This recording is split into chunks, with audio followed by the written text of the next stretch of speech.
পৃথিবী কি আরও একটি মহামারীর দ্বারপ্রান্তে? সারা বিশ্বে একটাই প্রশ্ন, চীনে কি করোনা ভাইরাসের মতো আরও কোনো ভাইরাস ছড়িয়ে পড়েছে?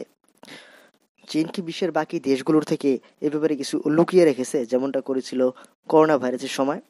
চীনে HMPV অর্থাৎ হিউম্যান ম্যাটিনিয়াম ভাইরাস এটি ছড়িয়ে পড়ার আশঙ্কা করা হয়েছে। করোনা ভাইরাসের মতো এটাও কি চীনের বিভিন্ন প্রান্তে ছড়িয়ে পড়েছে? চীন থেকে বিশ্বের বিভিন্ন দেশেও কি এটা আবারও ছড়িয়ে পড়তে পারে? এই প্যান্ডামিক বা এই ভাইরাসের ফলে আবারও কি লকডাউন নেমে আসবে? আচ্ছা, কি এই ভাইরাস HMPV? কি এই ভাইরাস? বিশেষ করে বাচ্চা এবং বয়স্করাই কেন এর শিকার হয়?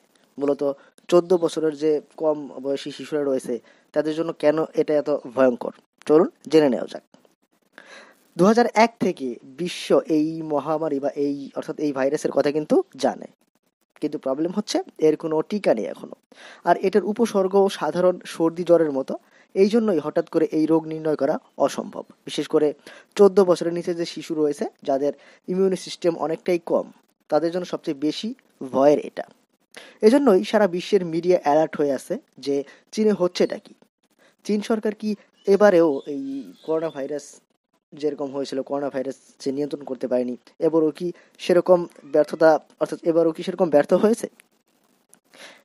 নাকি এই চীন সরকার তাদের দেশে যে এই ভাইরাসের যে বৃদ্ধি সেটা কন্ট্রোল করতে পেরেছে? অ্যাকচুয়ালি আমাদের ভারতের বিভিন্ন মিডিয়াতেও কিন্তু এ ব্যাপারে বেশ কিছু আর্টিকেল প্রকাশ করা হয়েছে। কোনো মিডিয়াতে এমনও বলা হয়েছে যে বর্তমানে চীনে 7 থেকে 8 হাজার কেস ধরা পড়েছে এই ভাইরাসের, এবং 170 জনের বেশি কিন্তু মারা গেছে এই ভাইরাসের প্রভাবে।